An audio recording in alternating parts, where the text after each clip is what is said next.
વિદ્યાર્થીની બહેનો પ્રકરણ 8ની અંદર આપણે સંસાધનોના પ્રકારની ચર્ચા કરી ગયા હતા. વિતરણ ક્ષેત્રના આધારે સંસાધનોના પ્રકાર છેલ્લે જોઈ ગયા હતા.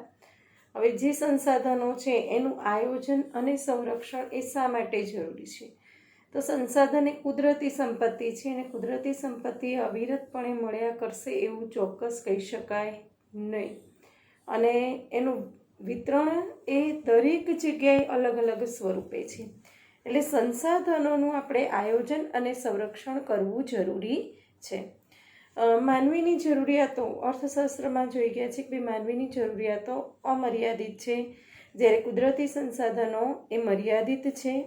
અને છેલ્લા 100 વર્ષોથી માનવી દ્વારા વિજ્ઞાન અને ટેકનોલોજીના ક્ષેત્રે થયેલ અસાધારણ વિકાસથી અને ભયંકર વસ્તી વિસ્ફોટથી સંસાધનોનો વપરાશ એ ખૂબ જ વધી ગયો છે. અને આ પરિસ્થિતિ વિશે ગંભીરતાથી નહીં વિચારીએ તો ભવિષ્યમાં તેના માઠા પરિણામો એટલે કે ખરાબ પરિણામો આપણે ભોગવવા પડશે.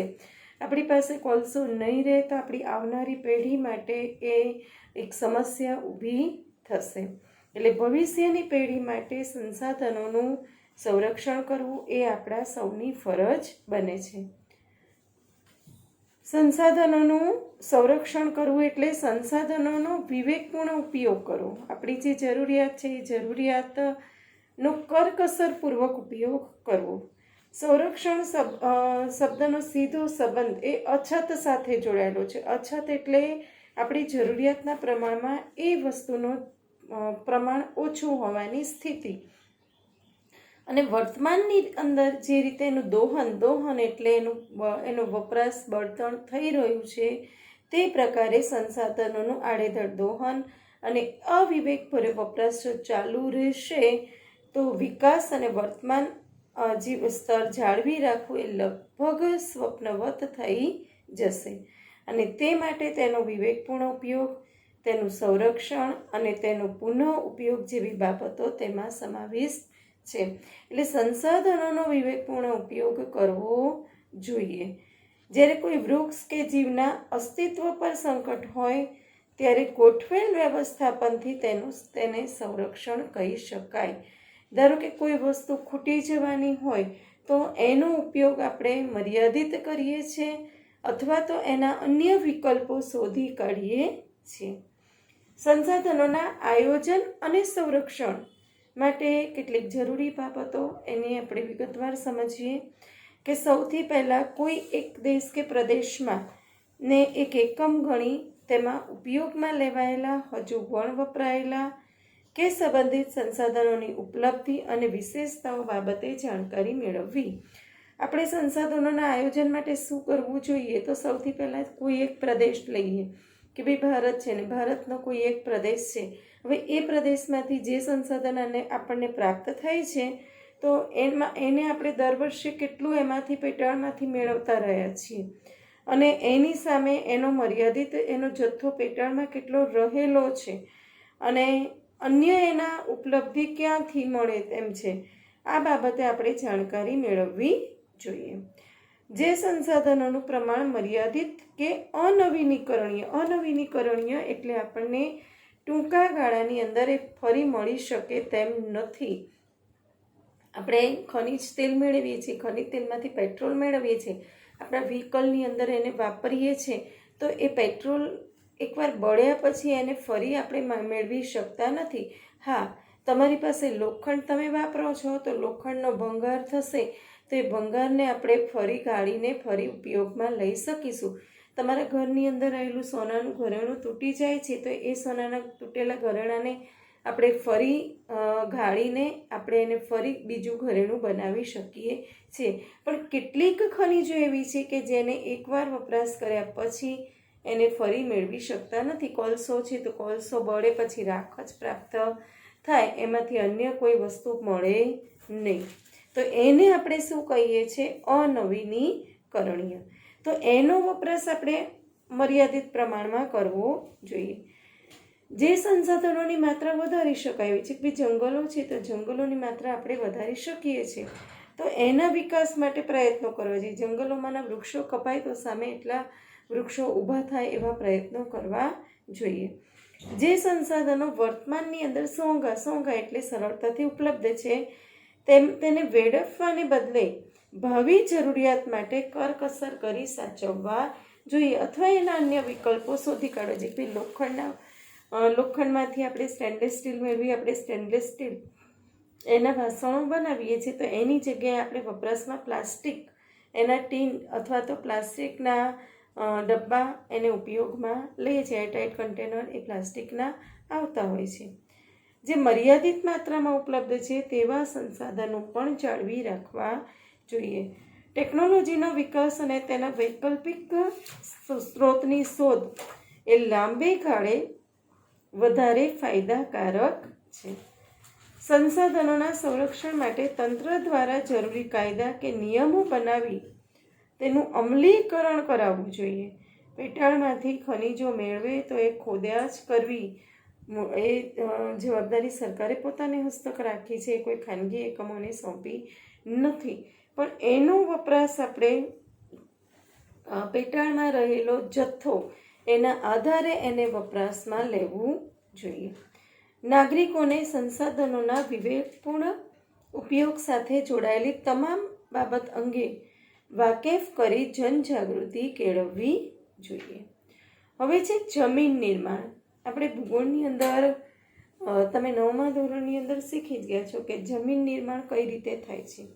તો જમીન એટલે શું? તો ભૂસપાટીનું ઉપલું પડ એને આપણે જમીન કહીએ છીએ. જેની ઉપર વનસ્પતિ ઉગે છે, જેની ઉપર આપણે માર્ગ વ્યવહાર વિકસાવેલો છે, જેની ઉપર આપણે આપણું ઘર બાંધેલું છે, તો એ બધાને આપણે શું કહીએ છીએ? જમીન. હવે જમીનનું આ જે પડ છે એ દરેક જગ્યાએ એક સરખું નથી અને એ અનેકવિધ કણોથી બનેલું પાતળું પડ છે. એ જમીનની અંદર ખનિજ, ભેજ, હ્યુમસ અને હવા વગેરે ભળેલા હોય છે અને માટીની નીચે તેના મૂળ ખડક સ્તરો આવેલા હોય છે. જમીનનું નિર્માણ મૂળ ખડકોના ખવાણ અને ધોવાણથી મળતા પદાર્થોથી થાય છે, જેમાં જૈવિક અવશેષો, ભેજ અને હવા ભળે છે.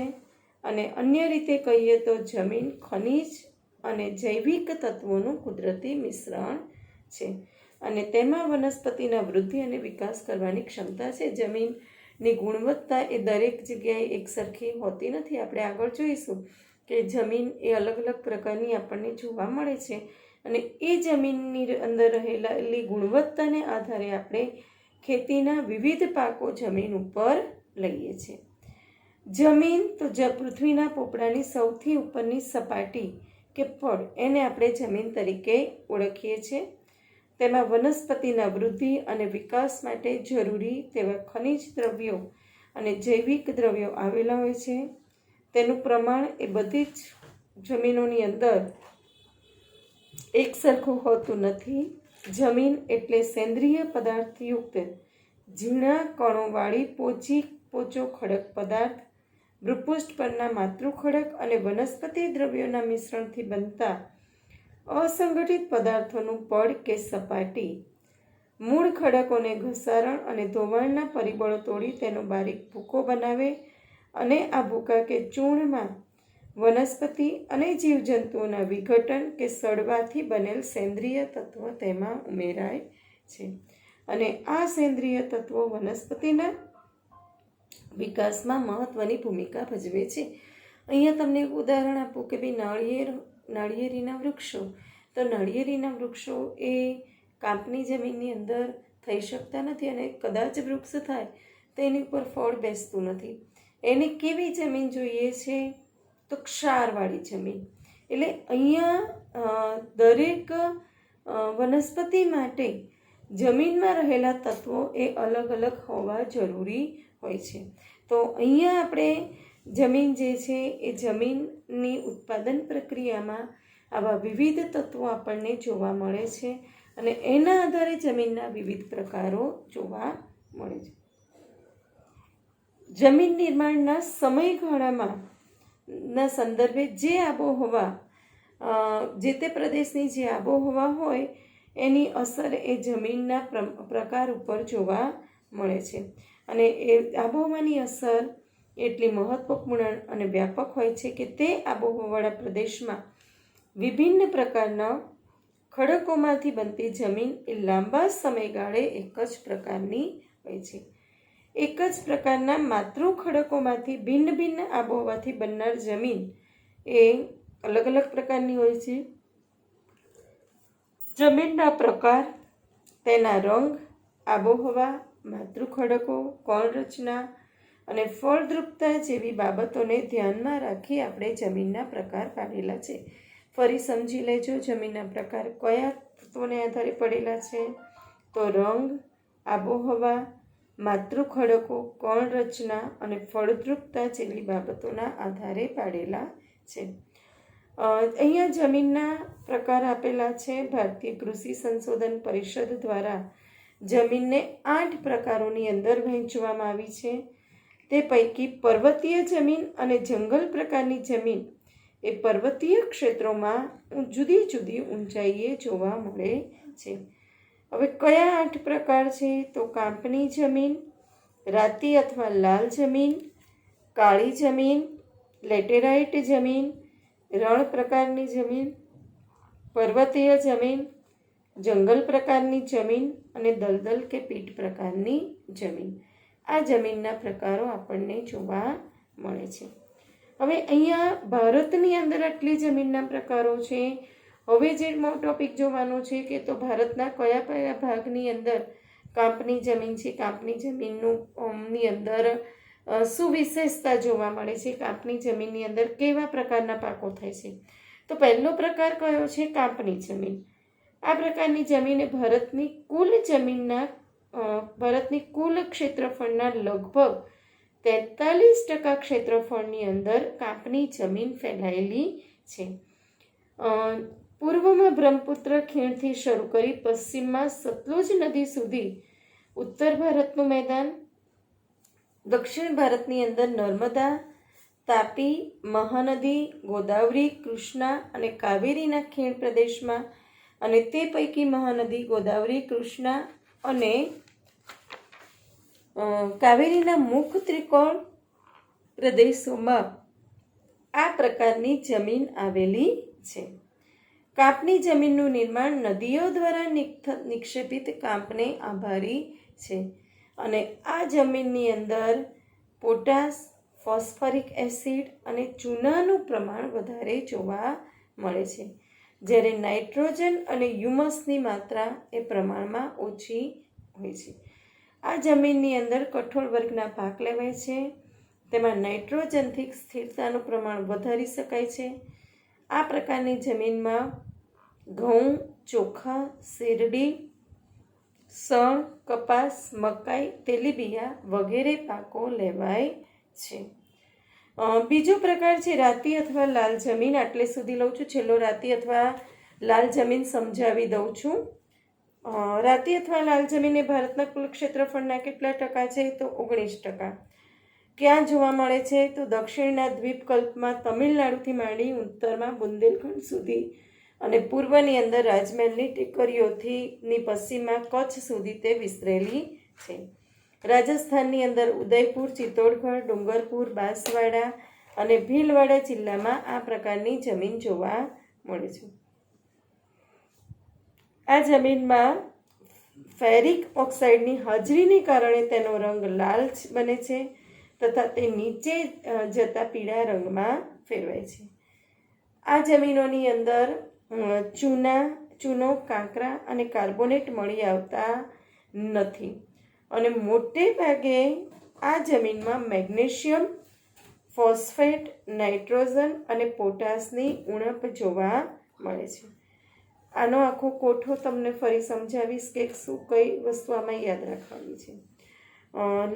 લાલ અથવા રાતી જમીનની અંદર બાજરી, કપાસ, ઘઉં, જુવાર અને અળસી, મગફળી, બટાટા વગેરે પાક લેવામાં આવે છે. અહીંયા આટલે સુધી લઈએ છીએ. આગળ બીજા 6 પ્રકાર જમીનના ચર્ચા કરીશું.